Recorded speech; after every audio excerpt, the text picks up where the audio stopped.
Halo guys, assalamualaikum warahmatullahi wabarakatuh. Gimana kabarnya semua teman-teman? Semoga selalu dalam keadaan baik-baik saja. Oke, kali ini di Indonesia sekarang, khususnya di daerah Brebes, seperti yang teman-teman kalau dengar ya, di sini ada suara seperti yang namanya balapan, yaitu mobil F1 ya. Suaranya tuh wus wus wus, jadi kuat banget seperti balapan F1. Karena di sini sekarang anginnya itu sangat kencang sekali guys. Anginnya kencang dalam musim panas seperti ini. Jadi emang benar-benar musim kemarau yang sangat lama ya sekarang di Indonesia. Namun itu juga tidak semua ya. Kalau mungkin di daerah seperti Kalimantan ataupun mungkin di daerah lainnya itu yang saya tahu masih ada hujan. Namun untuk di daerah Brebes dan sekitarnya itu ya seperti ini, angin topannya sangat kuat sekali guys. Jadi kalau malam itu kalau nggak pakai jaket sangat dingin ya, seperti di Taiwan. Dan coba untuk di Taiwan sekarang iklimnya gimana ya? Apakah mungkin hujan atau mungkin sama seperti ini, anginnya kencang sekali. Oke, kali ini ada sebuah tayangan yang ini mungkin bukan sebuah berita ya, cuman sebuah kisah seorang Mbak TKW yang menceritakan tentang pekerjaannya. Pekerjaannya itu emang sangat enak ya, yang seperti yang teman-teman lihat di foto di atas ini, yaitu dia mengatakan seperti ini. Gimana nggak sahdunya Taiwan, kerja cuma nungguin orang tidur sambil nonton TV, digaji 10 juta rupiah. Dan ini tentu untuk teman-teman yang mungkin di Indonesia ya, yang belum pernah kerja ke luar negeri dan begitu sulit mencari pekerjaan di Indonesia setelah melihat seperti ini.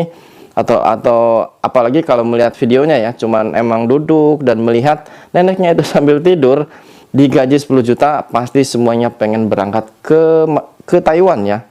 Karena dilihatnya enak banget ya kerja di Taiwan, cuman duduk nungguin orang tua namun digaji 10 juta. Sedangkan di Indonesia untuk mendapatkan gaji sebanyak itu harus bekerja mungkin setahun atau mungkin bisa juga 1 tahun. Maksudnya untuk bisa ngumpulin sebanyak itu ya. Dan kali ini teman-teman harus tahu ya, di balik semua itu tidak semua orang mendapatkan majikan yang seperti itu. Seperti video-video yang sebelumnya saya sudah menerangkan atau menerbitkan sebuah video pengalaman mbak-mbak TKW yang justru mendapat majikan yang super pelit dan kadang galak ya. Ada yang galak, ada yang pelit, dan ada yang sama sekali tidak perhatian sama pekerjanya. Dan seperti mbak ini mungkin karena emang nasibnya lagi baik ya. Jadi teman-teman jangan menganggap semuanya itu sama, menganggap semuanya itu enak ya.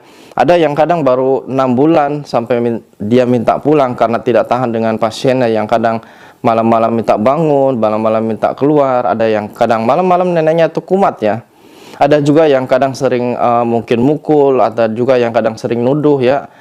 Jadi dalam bekerja di Taiwan itu tidak sama ya teman-teman. Banyak juga yang kadang lebih sengsara ya, maksudnya majikannya itu ada yang pelit, ada yang galak dan sebagainya. Jadi di sini intinya untuk teman-teman yang sedang bekerja di Taiwan, khususnya sekarang nih ya, yang mendapatkan majikan eman, baik itu tolong dipertahankan, karena itu berarti milik Anda sedang bagus ya. Jangan sampai istilahnya baru mungkin 1 kontrak atau 2 kontrak merasa aku mah bosen, pengen merasa jenuh, pengen ganti majikan. Itu sama saja pengen cari masalah. Karena kenapa? Karena biasanya kesempatan yang enak itu tidak datang 2 kali guys.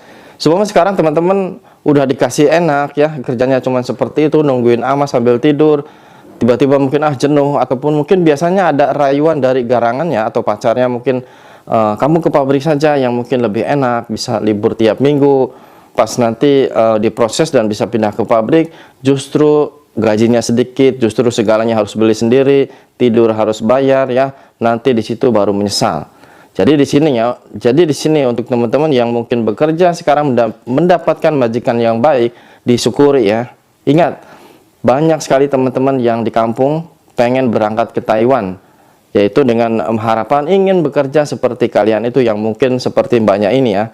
Dia bekerja begitu enak, cuman nunggu amaknya sambil tidur, kadang nonton TV, dia pun ikut nonton TV, tapi gajinya sangat besar sekali, bisa nyampe 10 juta.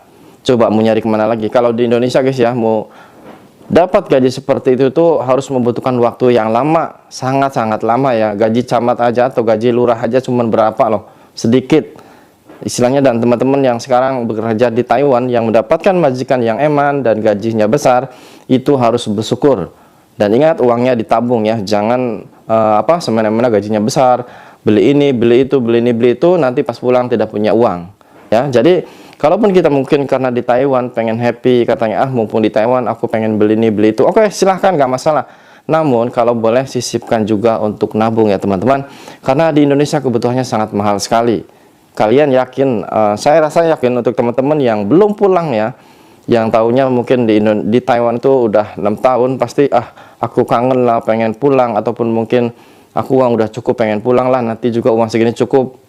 Kalian belum tahu ya seperti seperti di Indonesia itu keadaannya seperti apa. Kalian yang namanya uang ya, 1 juta itu kalau beli pakaian paling bisa dapat 2 helai ya. Jadi kalian jangan bangga dulu ya, baju sama celana pendek aja bisa 1 juta loh, cuman 2 biji coba. Dan kalau 10 juta berarti udah berapa? Cuman 20 helai baju. Jadi nggak ada apa-apanya uang seperti sebanyak itu. Jadi jangan terlalu bangga, aku gaji 10 juta, aku udah di rumah udah sekian, udah cukup lah, pengen pulang. Jadi kalau emang teman-teman seumpama mungkin ya, ini bukan berarti kalian harus ikut seperti ini, namun dalam keadaan saya yang sudah tahu keadaan di Indonesia, minimal nih ya, kalian itu rumah harus sudah bikin, terus sawah harus sudah punya ya, terus kendaraan dari motor, atau syukur kalau bisa juga beli mobil. Dan minimal di rekening kita minimal kalau nggak 100-200 juta itu baru sudah kalian mau pulang itu sudah aman ya. Karena untuk rumah sudah ada, untuk pergi jauh sudah ada, dan kita mau untuk makan beras atau padi bisa menanam ya, kalau nyuruh orang itu sudah ada. Dan untuk kita usaha kecil-kecilan 200 juta udah lumayan itu. Jadi itu baru bisa untuk pulang dan bisa untuk kita agak sedikit enak ya. Namun kalau seumpama belum punya apa-apa, cuman mungkin baru punya rumah, baru punya motor, tapi sawah nggak ada, di tabungan nggak ada, kalian akan menyesal. Dan mungkin teman-teman nanti juga rezeki memang udah ada yang ngatur. Emang udah ada yang ngatur, namun kalau kitanya nggak bekerja, nggak semangat, gimana mau dapat uang? Jadi segala sesuatunya itu butuh perjuangan ya teman-teman. Bukan berarti rezeki mah nanti udah ada yang ngatur, tapi kitanya nggak berusaha, kitanya nggak mengejar segala apa yang ada. Istilahnya kesempatan yang ada tidak digunakan dengan baik, sama aja dengan bohong ya. Jadi untuk teman-teman yang sekarang bekerja di Taiwan dan mungkin mendapatkan majikan yang baik dan gajinya besar, bekerjalah, menabung untuk nanti di Indonesia ya. Jadi untuk teman-teman dimanapun bekerja, selalu semangat dan ciao.